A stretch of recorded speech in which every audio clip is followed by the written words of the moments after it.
आप म्यूटेड हैं सर।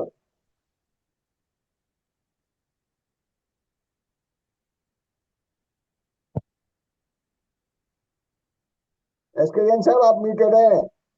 जैन साहब आप म्यूट हैं। हाँ। अब शुरू करिए। ओम नमः सिद्धेभ्य जय श्री ओम नमः सिद्धेभ्य जय श्री ओम नमः सिद्धेभ्य। मंगलम भगवान वीरो मंगलम गौतमो गणे मंगलम कुंद कुंदाद्यो जयेंद्र मोस्तु मंगलम।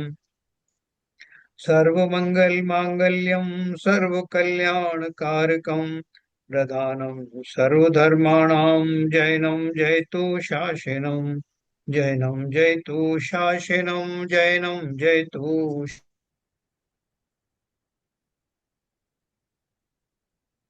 फिर से म्यूट हो गए। आप फिर से म्यूट हो गए। आप फिर से म्यूट हो गए जैन साहब। अपने आप कैसे हो रहा है? अब पता नहीं कैसे हो रहा है।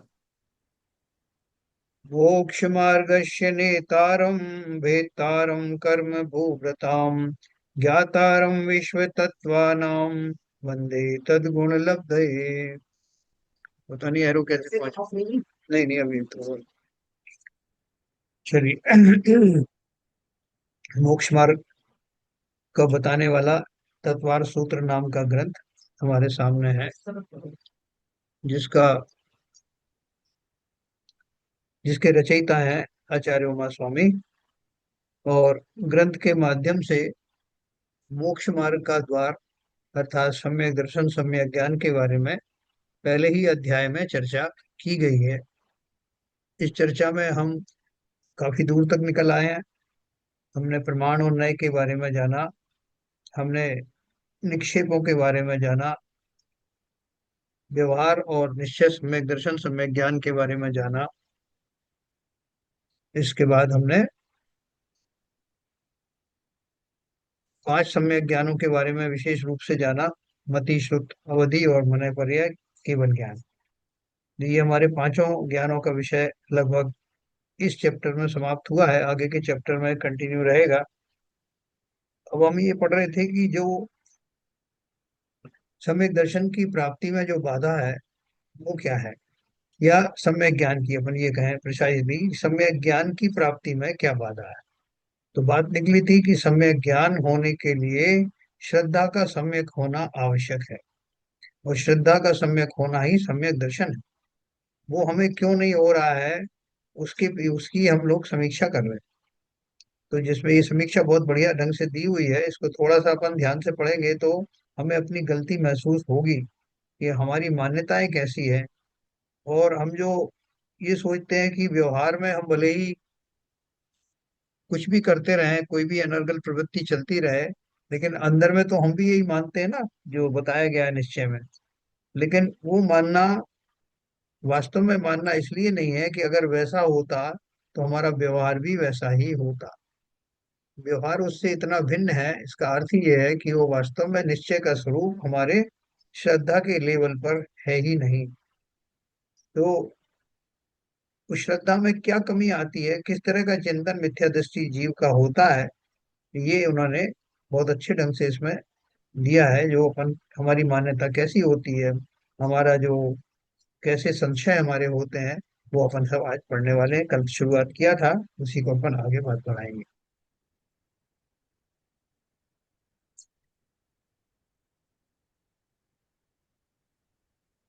तो अभी तक 6 ही लोग आए हैं, देखो।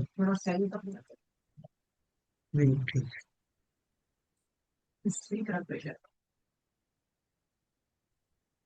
हाँ, देखिए अपन ने ये पढ़ा था।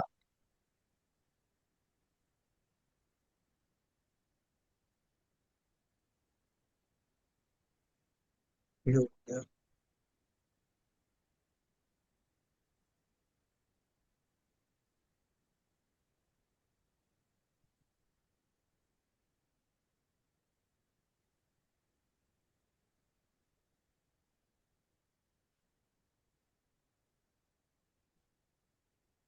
ये हमारा चल रहा था 32 का उत्तर चल रहा था।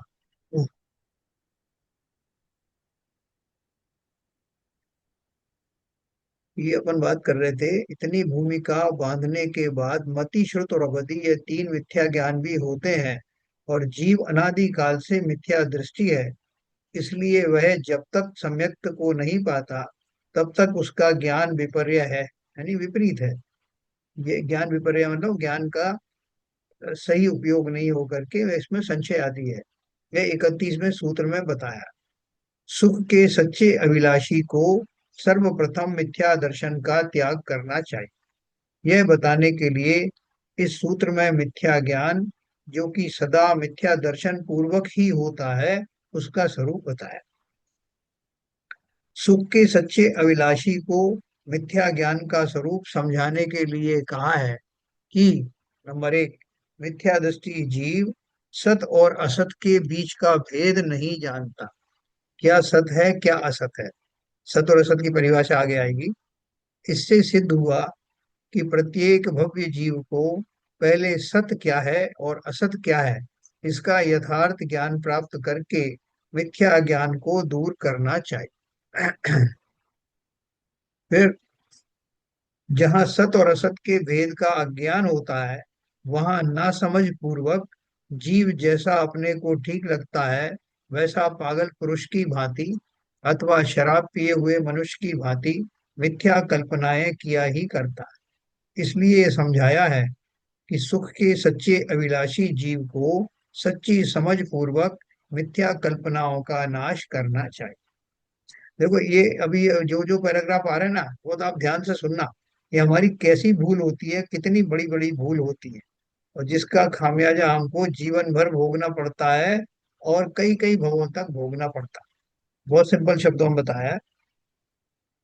पहले से 30 तक के सूत्रों में मोक्ष मार्ग और सम्यक दर्शन तथा सम्यक ज्ञान का स्वरूप समझाकर उसे ग्रहण करने को कहा। यह उपदेश अस्थि से दिया है। अस्थि से दिया मतलब ऐसा करो वैसा करो, ये सब अस्थि का है। और क्या ना करो, वो नास्ति का उपदेश होता है। वह उपदेश अस्थि से दिया है, और 31वें सूत्र में मिथ्या ज्ञान का स्वरूप बताकर उसका कारण 32वें सूत्र में देकर मिथ्या ज्ञान का नाश करने का उपदेश दिया। अर्थात इस सूत्र में नास्ति से समझाया है ना। जैसे अब हमारे धर्म के बारे में, जैन दर्शन के बारे में बहुत लोग ये आक्षेप लगाते हैं कि ये तो नकारात्मक धर्म है, नास्ति वाला धर्म है। ये नहीं खाना, वो नहीं पीना, रात्रि भोजन नहीं करना, अनछना पानी नहीं पीना, है ना, ये पंचोदंबर फलों का सेवन नहीं करना, मद मांस मद्य मदर का सेवन नहीं करना। तो लोग बोलते हैं क्या जैन सिद्धांत, जैन दर्शन नकारों की का धर्म है, हर चीज ना करने की बात है। तो नहीं, ना करना तो वो जैसे कि वैद्य होता है ना, पथ्य और कुपथ्य दोनों बताता है, क्या खाना क्या ना खाना। तो ठीक उसी प्रकार से अस्थि से और नास्ति से दोनों तरह से बताया गया है। लोक में भी अपन बोलते हैं कि मैं सच बोलूंगा और सच के अलावा कुछ नहीं बोलूं, कि भाई सच बोलने की तो मैंने कसम खाई है, लेकिन झूठ ना बोलने की थोड़ी मनाही है, वो भी बोलूंगा। इसलिए अस्थि नास्ति से नक्की करते हैं। तो यहाँ भी वही बात है, जब हम कोई चीज नास्ती से करते हैं तो उसमें अस्थि अपने आप प्रकट होती है। मैं झूठ नहीं बोलूंगा, अर्थात मैं सच बोलूंगा। तो लेकिन फिर भी दोनों तरफ से बात कही गई। इस प्रकार अस्थि नास्ति के द्वारा, अनेकांत के द्वारा सम्यक ज्ञान को प्रकट करके मिथ्या ज्ञान की नास्ति करने के लिए उपदेश दिया है। सत, सत यानी विद्यमान। देखो सत का अर्थ क्या बताया, सत माने विद्यमान वस्तु, सत्य एग्जिस्ट करती है ना, तो विद्यमान वस्तु। असत माने अविद्यमान, जो है ही नहीं, उसको असत कहते हैं, जिसका अस्तित्व ही नहीं। अविशेषात, इन दोनों का यथार्थ विवेक न होने से जो कंडीशन आती है कि कौन सा वस्तु है कौन सी नहीं है, ऐसा ऐसा विवेक न होने को अविशेषात कहते हैं। फिर एक विपर्य शब्द आया है, यदृक्ष यानी विपर्य, उपलब्धे, ये अपने सूत्र में दिए ये सारे शब्द। यदृक्ष यानी विपर्य, उपलब्धे इक्वल टू विपर्य शब्द की 31वें सूत्र से अनुवृत्ति चली आई है। विपरीत यानी अपनी मनमानी के इच्छानुसार कल्पनाएं होने से वह मिथ्या ज्ञान है ना। जैसे अपन ये चीजें मानते हैं कि फला आदमी की वजह से मेरा ये काम नहीं हुआ, या उसकी वजह से मैं दुखी हूँ, या मैंने तो उसके लिए बहुत अच्छा किया था लेकिन वो मेरे साथ बुरा कर रहा है। और इन सब बातों में वो यकीन मान करके पूरा जीवन जीव ऐसा ही बिताता। परद्रव्य मेरा भला या बुरा कर सकता है, मैं भी परद्रव्य का भला बुरा कर सकता हूँ। और वो जो चीज एग्जिस्ट नहीं करती, क्या एग्जिस्ट नहीं करती, ये सिद्धांत की परद्रव्य मेरा कुछ कर सकता है, ये है ही नहीं। और भी बहुत सारी बातें जो पर जी मुझे दुख देता है, या निमित्तों से जो है मेरा ज्ञान बढ़ता है, निमित्तों से मेरा लाभ होता है, ये सारी चीजें नहीं हैं। वो कोई भी वस्तु कारण बन करके मेरा कुछ भी बिगाड़ नहीं सकता, निमित्त के रूप में उपस्थित हो सकता।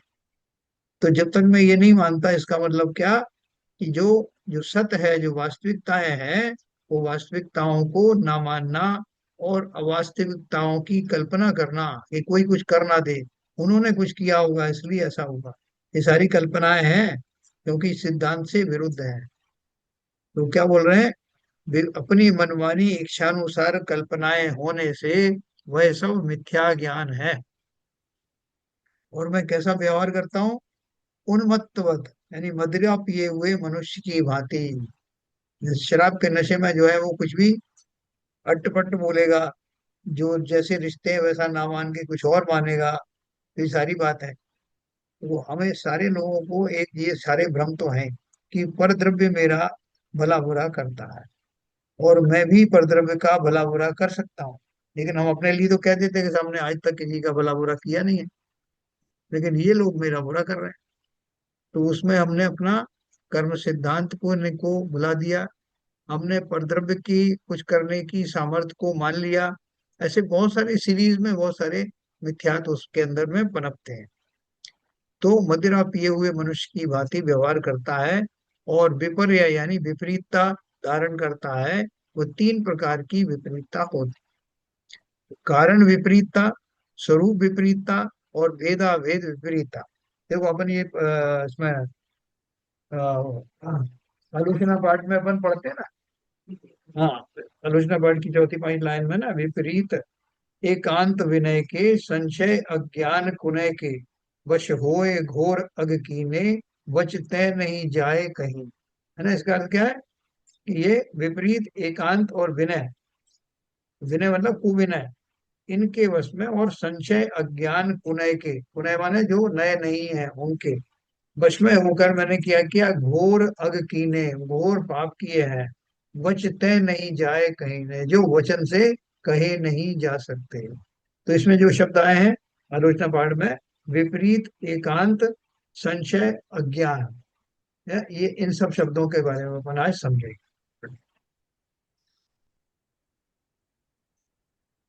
तो अब जब विपरीत की बात आ रही, तो विपरीतता का उन्होंने बताया कि विपरीतता तीन प्रकार की होती है। कौन कौन सी होती है, कारण विपरीतता, स्वरूप विपरीतता, और भेदा भेद विपरीतता।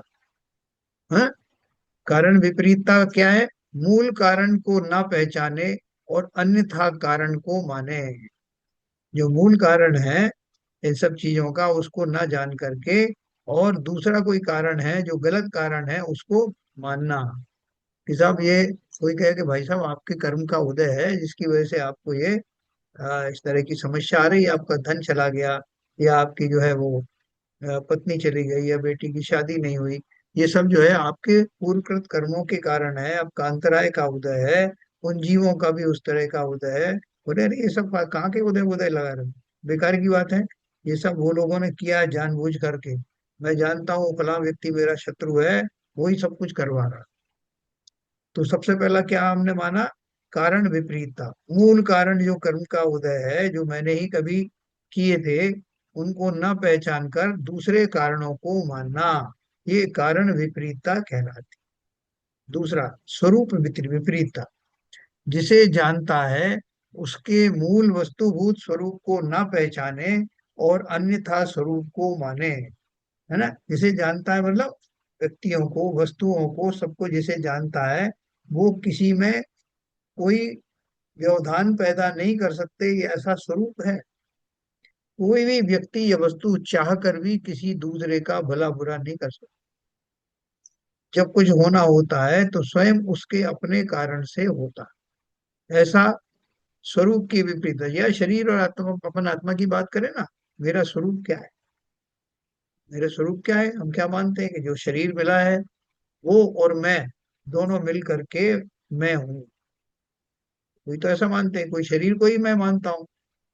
लेकिन ऐसा विरले ही मानते हैं, मानते मतलब श्रद्धा के लेवल पर, कि वास्तव में शरीर अलग है, मैं शरीर नहीं हूँ, ना ही शरीर पर मेरा कोई अधिकार है, और मैं इन सब से विलक्षण हूँ। मुझे किसी चीज की आवश्यकता नहीं, मैं अपने आप में संपूर्ण हूँ। ये मेरा स्वरूप है। मैं ज्ञान से बना हुआ हूँ, अपने आप में पूर्ण संतुष्ट हूँ, सब कुछ मेरे पास है। ऐसा स्वरूप की मान्यता ना मान करके, लिखा ना, जिसे जानता है उसके मूल वस्तुभूत स्वरूप को ना पहचाने और अन्यथा स्वरूप को माने। शरीर ही चैतन्य है, शरीर के द्वारा ही सारे काम होते हैं। शरीर अच्छा तो सब कुछ अच्छा।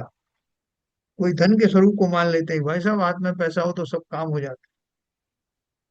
बहुत लोग उसकी जो वो भी करेंगे, अनुमोदना भी करेंगे। लेकिन ऐसा है क्या?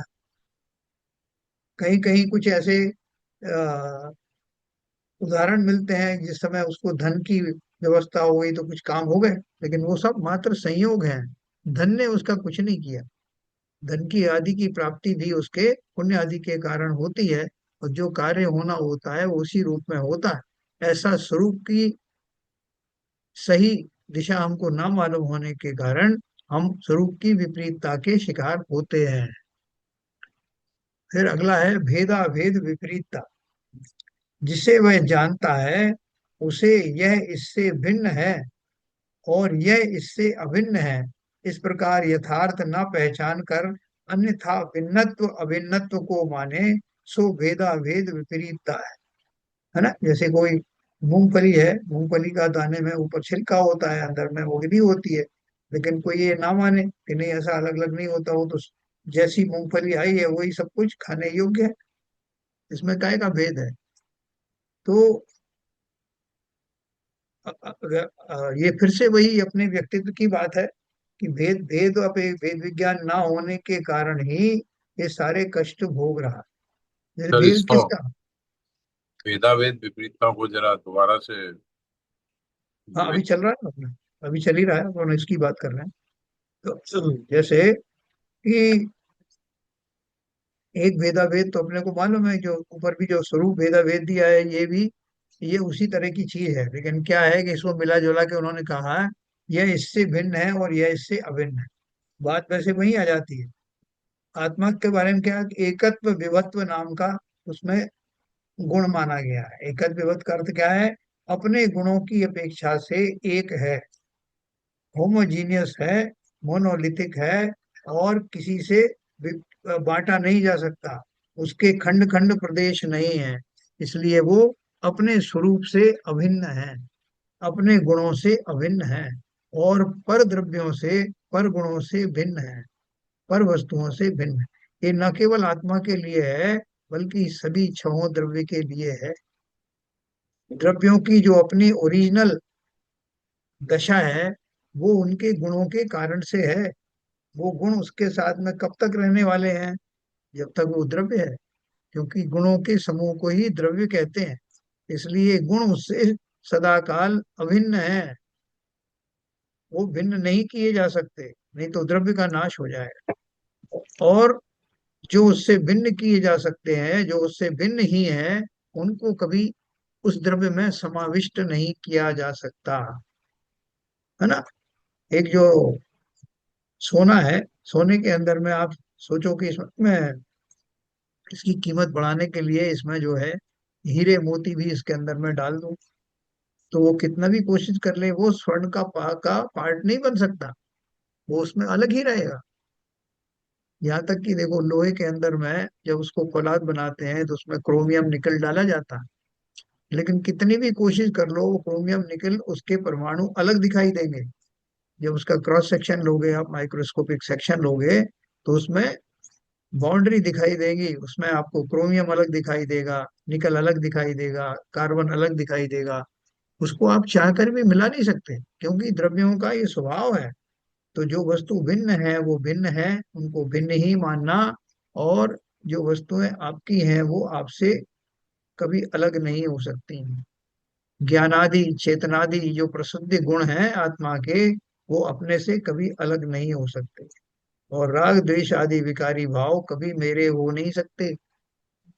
लेकिन हम अज्ञान के वश में कई बार हम ऐसा भी बोलते हैं कि हम मान भी लेते हैं कि साहब राग द्वेष होते हैं तो मैं रागी हूँ, मैं द्वेषी हूँ। तो उनको समझाते हैं श्री गुरु को, तुम ऐसा क्यों मान रहे हो? बोले साहब बिल्कुल आपके सामने तो मुझे अपना सारी कमजोरियां बतानी है ना, तो इसलिए बता रहा हूँ मैं रागी हूँ, देशी हूँ, और आप वीतरागी हैं। तो बोलते गलत बोल रहे हो, वीतरागी हम ही नहीं है, तुम सब भी वीतरागी ही हो। लेकिन उस इस पर्याय में रागादि से जुड़े हुए अवश्य हो, लेकिन ये रागादि तुम्हारा स्वरूप नहीं है, तुम्हारे अंदर में प्रविष्ट हुए नहीं है, ना कभी प्रविष्ट होने वाले। समस्त वस्तुएं, सब बाह्य वस्तुएं जितनी भी हैं, वो सब भिन्न हैं। जहाँ देह अपनी नहीं, तहाँ ना अपना को, है ना। तो ये इस सिद्धांत का ये अर्थ है, भेदाभेद विपरीतता। स्वरूप का एक बार फिर बता दीजिए। स्वरूप का तो ये वही, स्वरूप का भी वही है, देखिए। जिसे जानता है उसके मूल वस्तुभूत स्वरूप को ना पहचाने और अन्यथा स्वरूप को माने, यानी वास्तव में तो ये सब एक ही है। ये स्वरूप विपरीतता और भेदा भेद विपरीतता, ये दोनों एक ही है जैसे हैं। इसको इन्होंने खाली क्या दिया है, जिसे जानता है उसके मूल वस्तुभूत स्वरूप को ना पहचाने और अन्यथा स्वरूप को माने। देखो इसमें भी अपन जाने तो क्या है कि ज्यादातर जीव जो है, जो मिथ्यात्व का मुख्य कारण है वो क्या है, जिस पर्याय में वो जाता है उस पर्याय में अपने शरीर को ही अपना स्वरूप मानता है। ये सभी जीवों के साथ मुख्य रूप से मिथ्यात्व का यही एक संबंध है। जो इसका शरीर है उस शरीर को ही अपना स्वरूप मानता है। और ये जीव तत्व के लिए को सेंटर में रख करके बात कर रहा हूँ। बाकी और भी इसमें बताऊंगा कि जीव द्रव्य जितने भी हैं वो सब में अनादिकाल से यही स्वरूप की भूल है कि वो जिस पर्याय में जाता है उस पर्याय में प्राप्त शरीर को ही अपना स्वरूप मानता है, और अपना आत्मा को अपना स्वरूप नहीं मानता। ये स्वरूप की भूल है। फिर इसको और व्यापक रूप से जब इसको कहा गया है तो वो और वस्तुओं के ऊपर भी लागू हो जाता है, कि न केवल शरीर है, जो नीचे वाला ना भेदा भेद विपरीतता, जिसे वह जानता है उसे यह इससे भिन्न है और यह इसके अभिन्न है।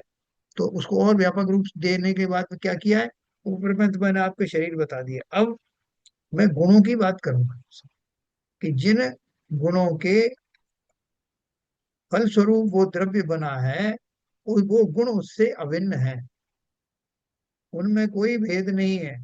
कोई भी गुण बाहर से आता नहीं, और कोई भी गुण जो शाश्वत है वो बाहर जाता नहीं। इसी तरह से दूसरा द्रव्य अपने गुणों के साथ आता है।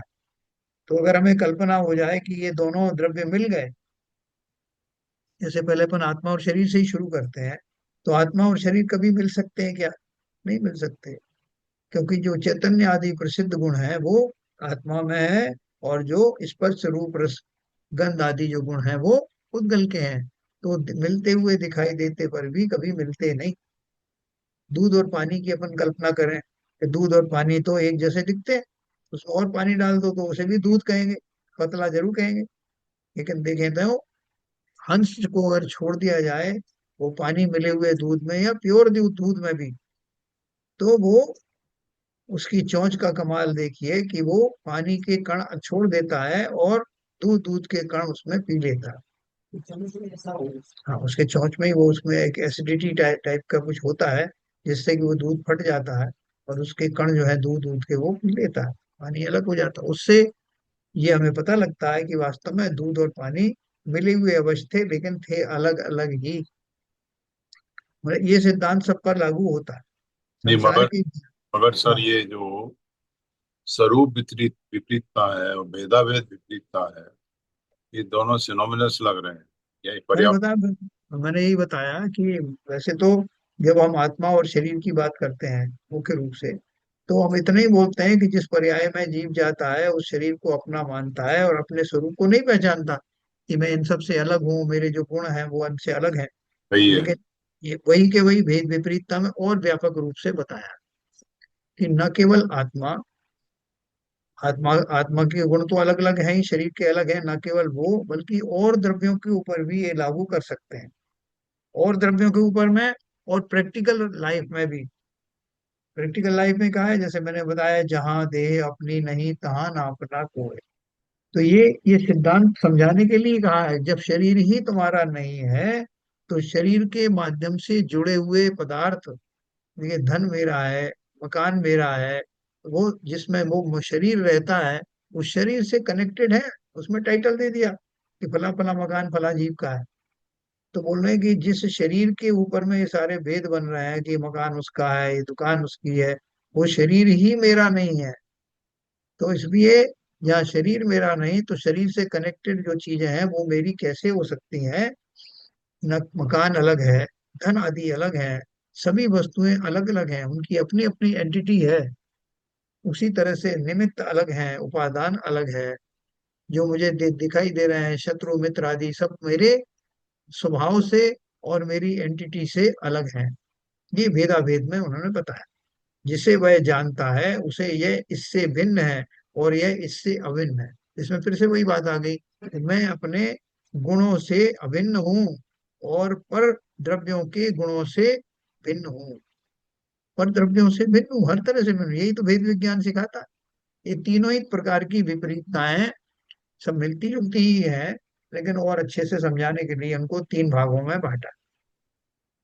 इस प्रकार यथार्थ न पहचान कर अन्यथा भिन्नत्व अभिन्नत्व को माने, सो भेदा भेद विपरीतता है। वास्तव में भिन्नता क्या है? अपने स्वरूप से, अपने गुणों से तो अभिन्न होना, और पर गुणों से, पर वस्तुओं से, पर द्रव्यों से भिन्न होना। पर से न लगा हूं किंचित भी, है ना, फिर भी अनुकूल लगे उन पर, करता अभिमान निरंतर ही। ये इसमें आता है। तो ये थोड़ा क्लियर हुआ आपको? ये तीनों तरह की विपरीतता है ना। पहले अपन ने क्या पढ़ा था? विपर्य। विपर्य में तीन कारण आए। कारण विपरीतता, मूल कारण को ना पहचाने और अन्यथा कारण को माने। अगर हमने इस कारण को सही मान लिया कि मेरे दुख सुख का कारण संसार में कोई नहीं है, हम ऐसा मानते हैं क्या? हमारी मान्यता क्या है मूल में? कि दूसरे ही मेरे दुख सुख का कारण है। जब से मैंने जन्म लिया है तब से माँ मेरे सुख का कारण है। दूसरे जीव, बहुत सारे जीव मेरे भाई बहन भी होते हैं, तो उसमें से जो मुझे मिलना है वो उसमें से बांट लेते हैं। तो किंचित उनसे तो कुछ द्वेष भी होता है, किंचित राग भी होता है। और उसका कारण क्या है? मेरे पिताजी मुझे धन ला के देते हैं, मेरे भाई मेरे साथ खेलते हैं।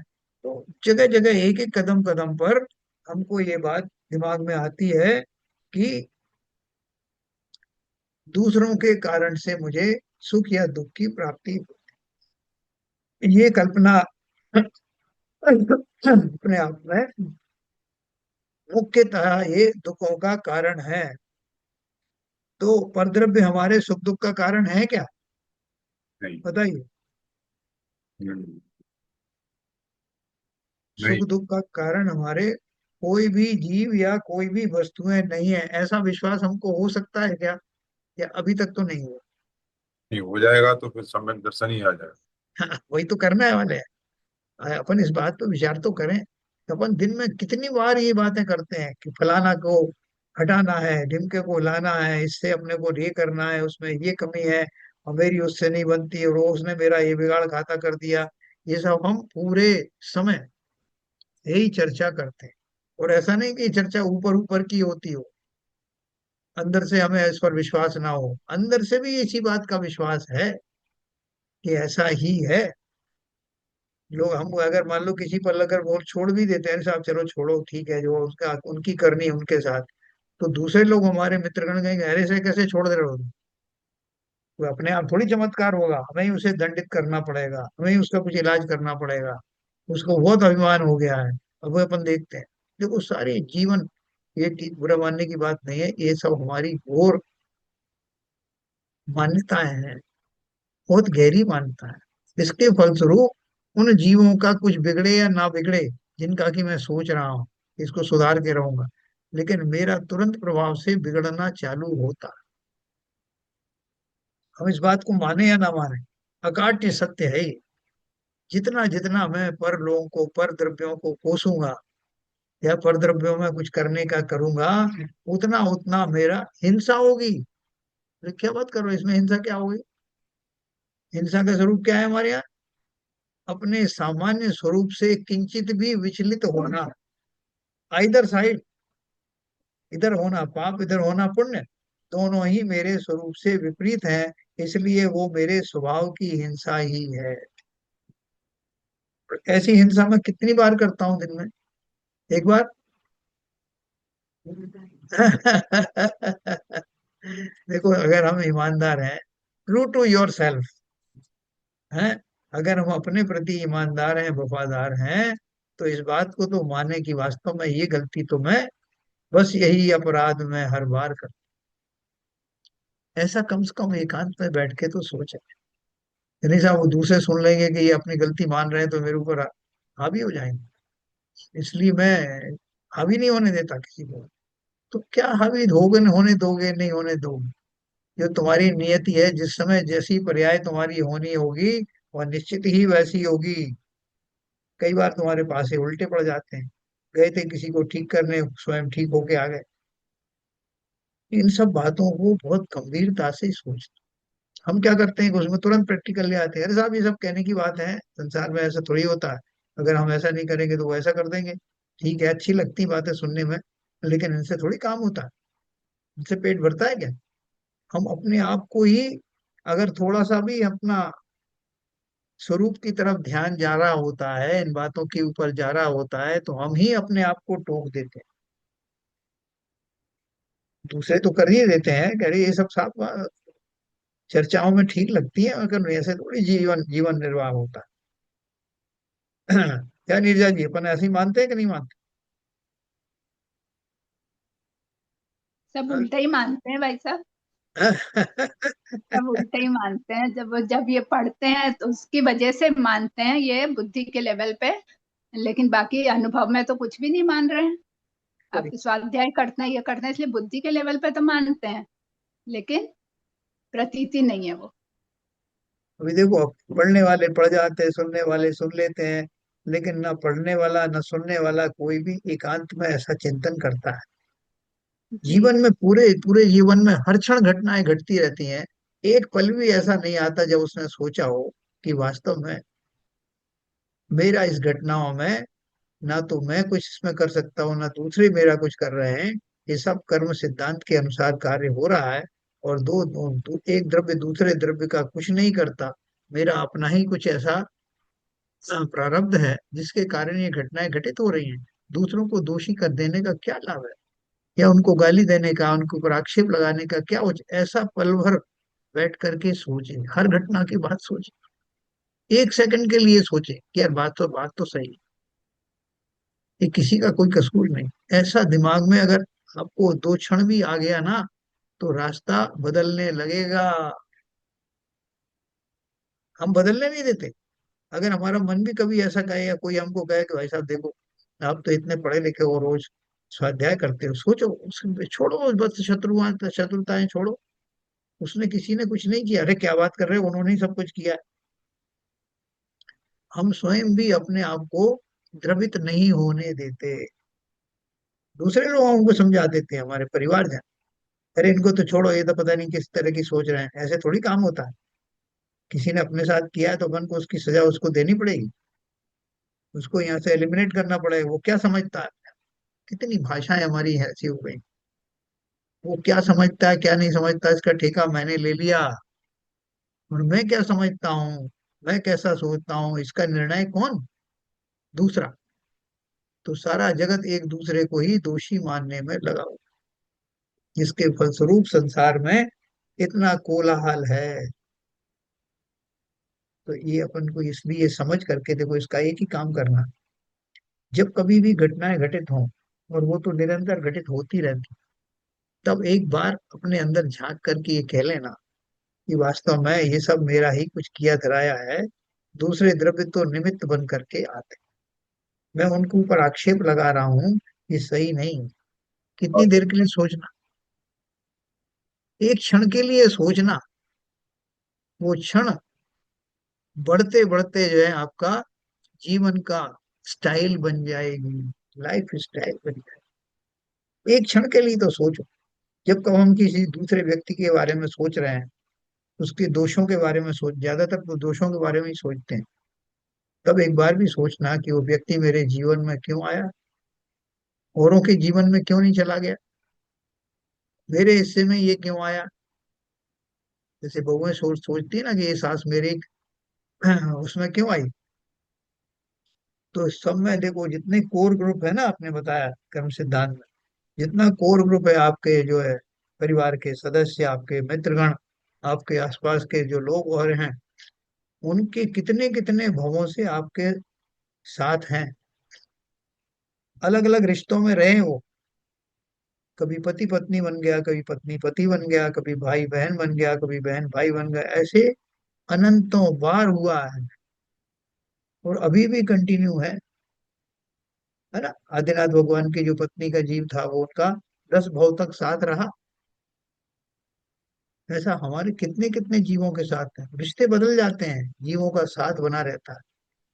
तो ये वो उन राग द्वेषों के परिणाम स्वरूप जो रिश्ते बन जाते हैं। किसी ने राग किया तो राग का चुकारा करने आया, द्वेष किया तो द्वेष का चुकारा करने आया। भूमिकाएं बदल बदल करके हमारे कर्जे चुकाए जाते हैं। हम बड़े दुखी हो जाते हैं कि यही क्यों मेरे जीवन में आया, इससे मेरी बिल्कुल नहीं पड़ती। वो आएगा, जब तक अनुकूलताएं प्रतिकूलताओं का समूह मेरे मन से नहीं हट जाता, तब तक वो सब आएंगे। इसलिए अपने स्वरूप का ज्ञान होना, कारण की विपरीतता को पहचानना, कि मेरे जीवन में जो कुछ उलट पलट हो रहा है वो किसके कारण से हो रहा है। जो समझदार होंगे वो बोलेंगे मेरे कारण। कोई कैंप वगैरह लगते हैं ना, शिविर लगते हैं, वहां वो बोलते हैं, बोलो भाई ये किसकी वजह से है, तो वो रटा देते हैं, बोले हाँ मेरी वजह से। बस उतनी देर, लेकिन वहां के बाद में वो रियलाइजेशन चला जाता है। ये विपश्यना में और दूसरे जो शिविर लगते हैं, क्या नीरजा जी आप इसमें परीक्षा ध्यान में भी बताते हैं, ये सब गलती मेरी वजह से। जी बिल्कुल, यही सब बातें बताई जाती हैं, भिन्न भिन्नता का यही सब चीजें सिखाते हैं उसमें, देखो, नित्यानित्यता का। बहुत बढ़िया। यानी इसको हमें किसी को सिखाने की जरूरत नहीं है, अपने ऊपर अप्लाई करना है सीधा सीधा। जहाँ देह अपनी नहीं तहाँ ना अपना को, है ना। तो देखो ये मैंने 3 चीज आपको बता दी, कारण विपरीतता, स्वरूप विपरीतता और भेदाभेद विपरीतता, है ना। इनका लाभ तभी है जब हम जीवन में वास्तव में इनको किंचित भी उतारे। 100% तो एकदम उतर नहीं जाएगी। कभी भी कुछ हो जीवन में, एक बार सोच लेना कि क्या वास्तव में मैं जिन्हें दोषी ठहरा रहा हूँ वो इसके दोषी हैं, या मैं भी कहीं से दोषी हूँ। तुरंत आवाज आएगी, नहीं नहीं मैं काहे का दोषी हूँ, मैंने थोड़ी ऐसा किया। अब मैंने जरा सा कह दिया होगा, अपनी बात को कितनी पतली करेगा वो। मैंने जरा सा कह दिया होगा, लेकिन उनको तो सोचना चाहिए था ना, मैंने कितना उनके साथ में उपकार किए। ऐसे सारे जो हैं, सारे समय हम दूसरों को सर्टिफिकेट देते रहते, और इससे नुकसान हमारा ही हो रहा है, उनका नहीं हो रहा है। अगले प्रारब्ध प्रारब्ध का बंद हो रहा है, अगला समय कैसा है। हो सकता है आपको लगे कि मैंने किसी को अगर सरलता से अपनी बात मान ली और उनको क्षमा कर दिया और उनसे क्षमा माफी मांग ली, तो वो और हावी हो जाएंगे, ऐसा मेरे को भ्रम रहता है। और ऐसा हो भी सकता है कि उतने क्षणों में ऐसा हो, लेकिन जो तो को काटा बुए ताई गोई तू फूल, तो को फूल का फूल है बापू ही है त्रिशूल। 100% आपको इसका लाभ होने वाला है, थोड़ा धैर्य रखो। तो इन 3 विपरीतताओं को दूर करने का उपाय अपन पढ़ेंगे, और इसके बाद में मैं आपको एक चीज और बताऊंगा जो हमने पहले पढ़ा था, कल मैं आपको इसके बारे में बताऊंगा, क्योंकि ये तीन तो विपरीतताएं हो गई। अपन ने क्या पढ़ा था? विपरीत एकांत। हाँ, ये भी पढ़ा था ना। तो मैं आपको बताऊंगा मिथ्यात्व के 5 भेद में। एकांत मिथ्यात्व, विपरीत मिथ्यात्व जो चल रहा है, विनय मिथ्यात्व क्या है वो अपन पढ़ेंगे, संशय मिथ्यात्व क्या है वो पढ़ेंगे, और अज्ञान मिथ्यात्व। ये 5 तरह के मिथ्यात्व हैं। ये हमारा रोग है। जब किसी को रोग हो जाता है तो वो वैद्य के पास जाकर के बोलता है। तो जो चीज उसे नहीं मालूम होती वो नहीं बताता, वैद्य बता देता है कि तुम्हें ये रोग भी है। तो साहब ये तो मुझे नहीं मालूम, और जो जो मालूम है ये रोग है, अब आप इनका उपचार करो। तो वैद्य कहता है कि आपको थोड़े से मानसिक रोग भी हैं, या आपको कुछ और ऐसे रोग भी हैं जिनका आप नाम नहीं जानते, लेकिन आपकी दशा से मैं समझ गया। तब वो उपचार करता है, और उन रोगों को जो कुशल वैद्य है जड़ से निकाल देता है। तो ये सारे रोग हम जो पढ़ रहे हैं, ये मिथ्यात्व मुझे क्यों है? मिथ्यात्व के निकल जाने पर सम्यक की सुबह होगी। हाँ, अंधकार के नाश होते ही या प्रकाश के आते ही अंधकार का नाश अवश्य होता। तो इसलिए हमको ये सब जो जो सब्जेक्ट चल रहा है मिथ्यात्व के बारे में, उसको भली प्रकार समझ।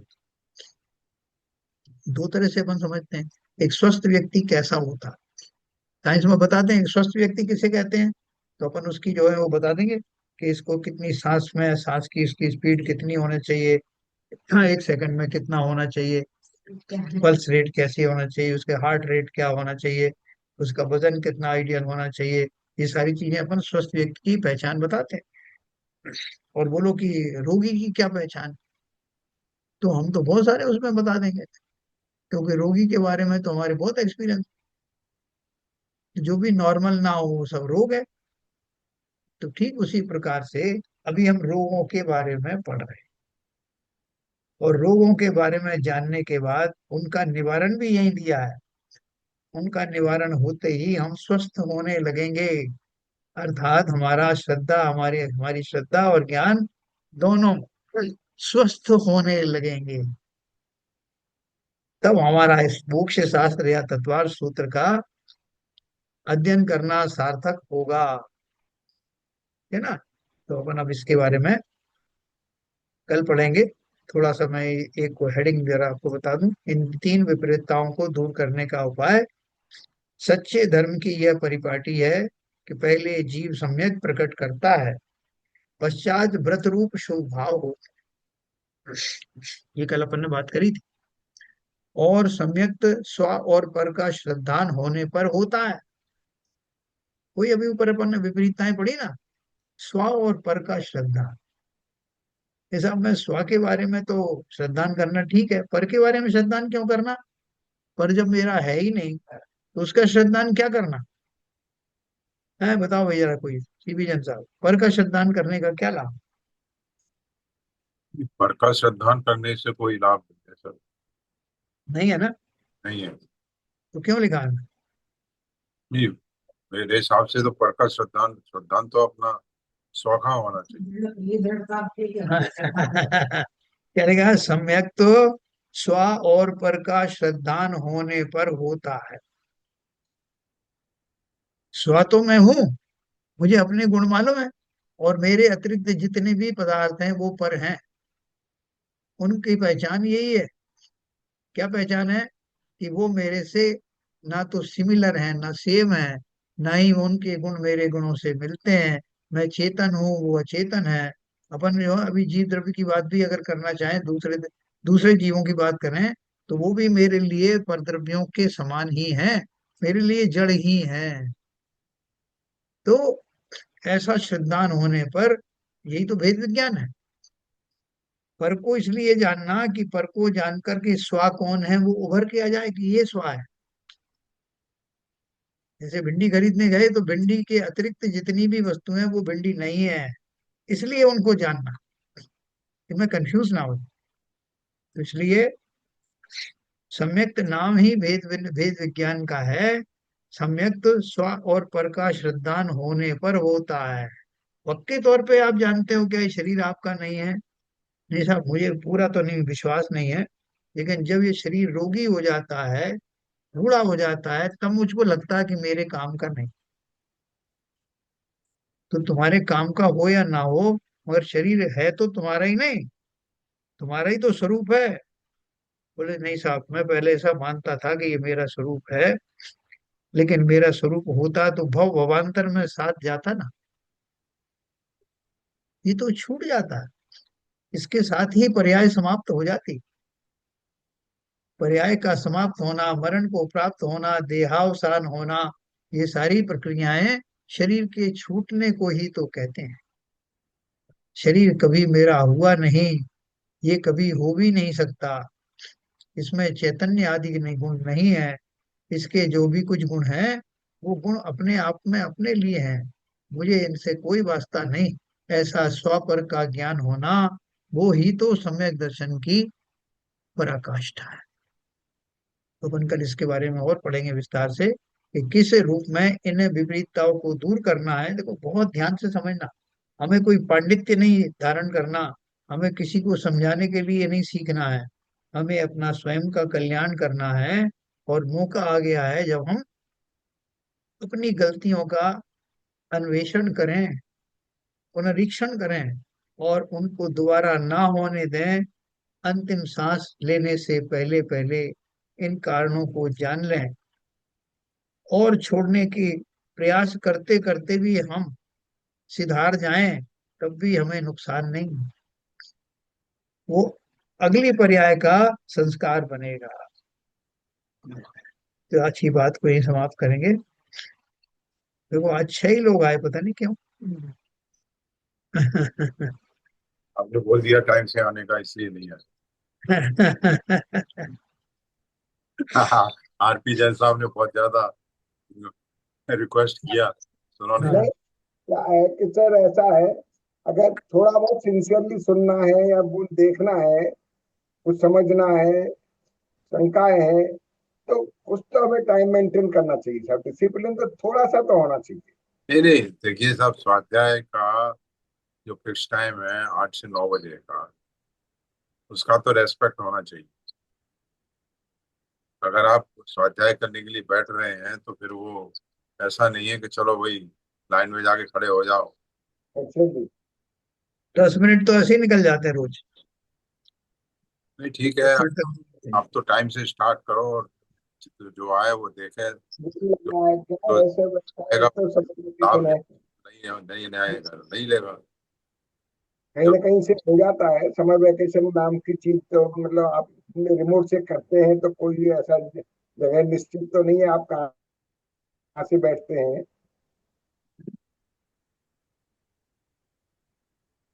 चलिए। संजय प्रकाश जी, जिनवाणी से। जिनवाणी माता दर्शन की बलिहारियां, जिनवाणी माता दर्शन की बलिहारियां। प्रथम देव अरिहंत मनाऊं, गणधर जी को ध्याऊं। कुंद कुंद आचार्य हमारे, तिनको शीस नवाऊं रे। जिनवाणी माता दर्शन की बलिहारियां। योनि लाख 84 माही, घोर महादुख पायो। ऐसी महिमा सुनकर माता, शरण तुम्हारी आयो रे। जिनवाणी माता दर्शन की बलिहारियां। जाने था को शरणो लीनो, अष्ट कर्म छय कीनो। जन्म मरण मिटा के माता, मोक्ष महापद दीनो रे। जिनवाणी माता दर्शन के बलिहारियां। ठाड़े श्रावक अरज करत है जिनवाणी माता। द्वादशांग पूरब का कर दो हमको ज्ञाता। जिनवाणी माता दर्शन की बलिहारियां। जिनवाणी माता दर्शन की बलिहारियां। जिनवाणी माता की जय।